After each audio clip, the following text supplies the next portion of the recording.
introducing our next speaker, someone I've known for many, many years.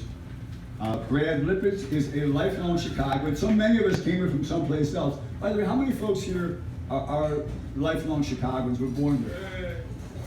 That's good. That's a little more than we normally. That's great. Brad Lippitz is a lifelong Chicagoan, an accomplished lawyer, artist, and for the last 24 years, a real estate broker. He has consistently ranked among the top 20 brokers in the city.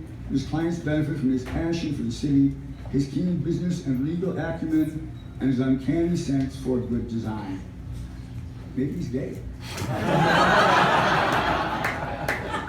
He and his husband Yanni, who's here. Yanni, would you please raise your hand? Forgive me for putting you on the spot. Another example of Brad's good taste now.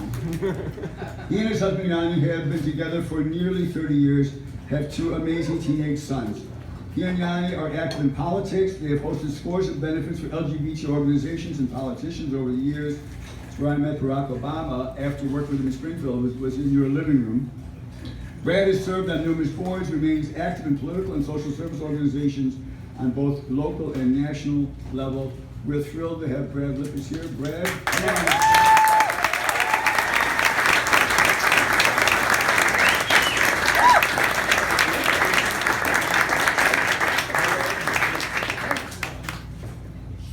Hi everyone. My story is about dance. But before we get there, I'd like to acknowledge that this November, this great country of ours is going to experience two incredible and momentous events. The first is the election of the first woman president of the United States.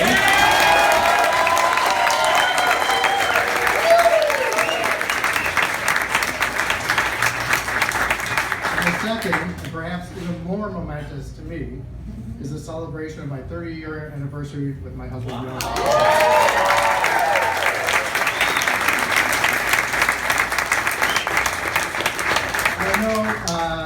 People in the community celebrate their anniversaries at different moments. We have civil unions, our religious marriages, our civil marriages, blah, blah, blah, blah.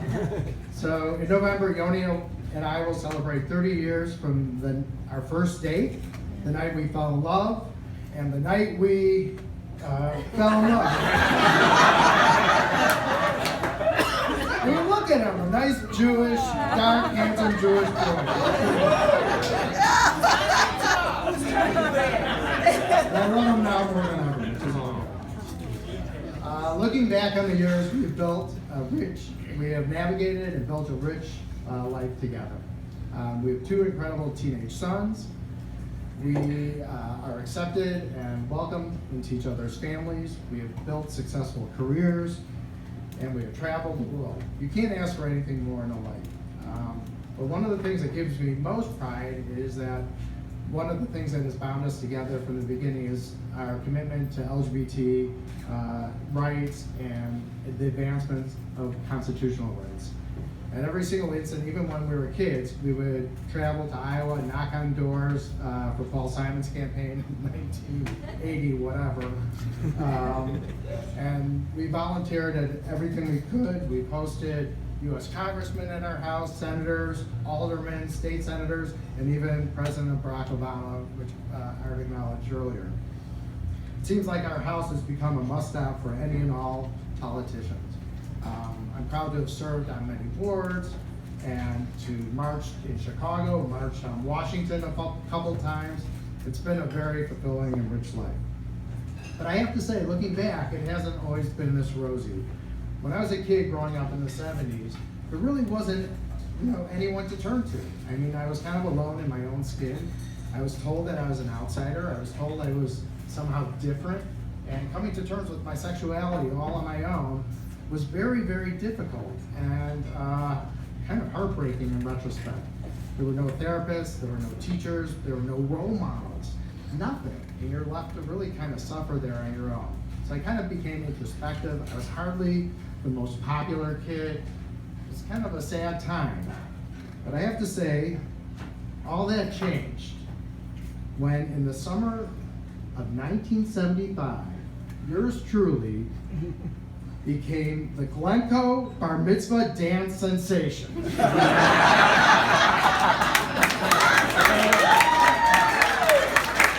true.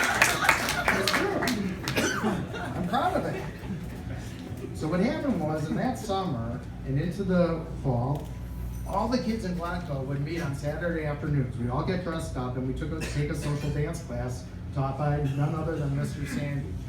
The boys would sit on the left, the girls would sit on the right, and he taught us how to dance.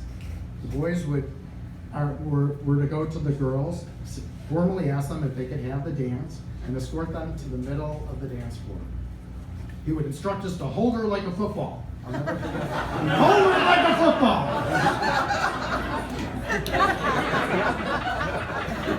And I did.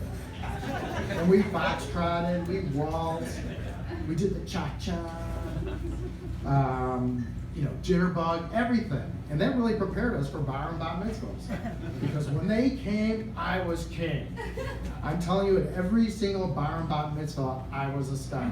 The bat mitzvah girl wanted to dance with me. The bat mitzvah girl's mother wanted to dance with me. The bat mitzvah girl's grandmother wanted to dance with me. It was all mine. The photographer wanted to dance with me. The party planner. It was really, really great. I mastered the Glencoe shuffle like no one's business. Like all the kids would go like, but I really did not get in my own. Barry Manilow, here we come. Needless to say, I proceeded to win awards at every single bar mitzvah party for my dancing acumen. At Marcy Kamen's bar mitzvah at the Park District Gym, I won a gift certificate to Wally King's record shop. At Johnny Marcus's bar mitzvah at the Standard Club, Go Baked Alaska, I won 2 records from Wally King's record shop. I won Cat Stevens' greatest hits and also Olivia Newton-John's greatest hits. Thank you. I'm proud of it. At Gina Kaplan's bar mitzvah at the Orrington Hotel Ballroom, I won a $10 gift certificate to Baskin Robbins. I know, you take what you can get. And then at Harold Cohn's bar mitzvah at Johnson Motors Lodge, whatever. But this is where it gets good.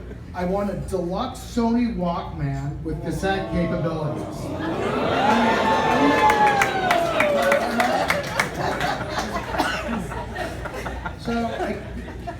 That season, I go on to win more records, t-shirts with custom glitter writing, Betamax video movies, and best of all, the admiration of all my peers who are in awe of my abilities.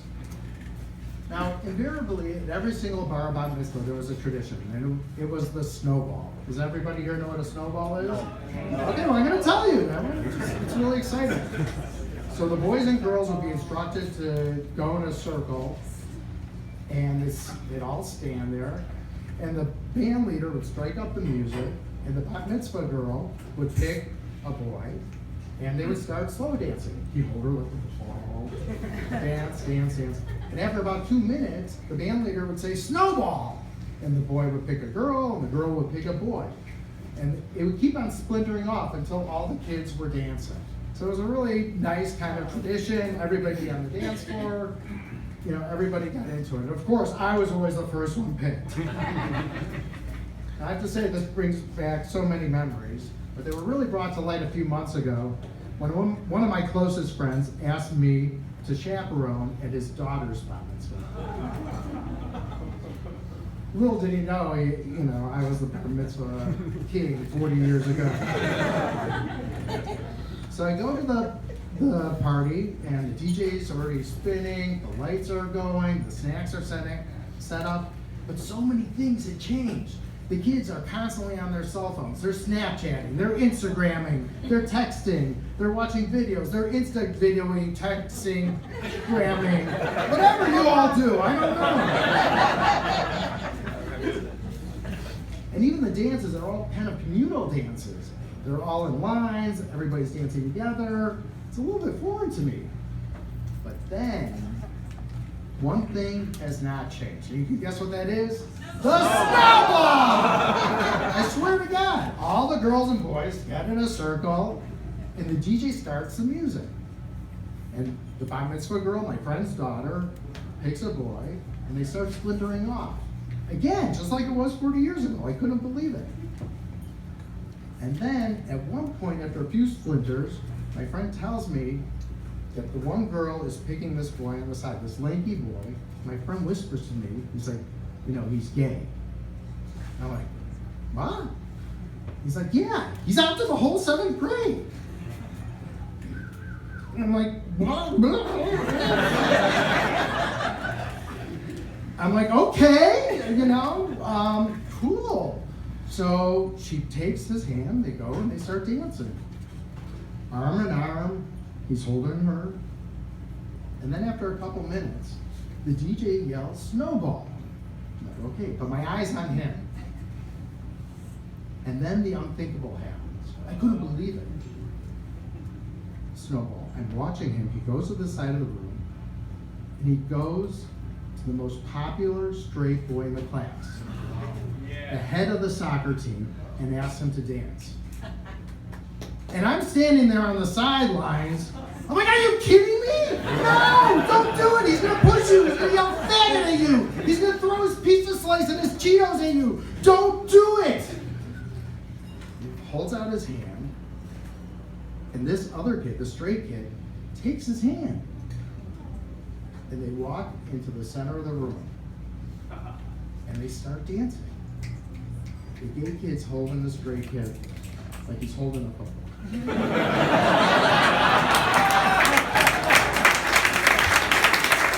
And then it dawned on me, after all these years of yelling, screaming, marching, writing letters, hosting events, telling Art to give, whatever it is, after all of this is what it's about. It's about a gay kid asking a straight kid to dance at a bar mitzvah party and no one giving a damn.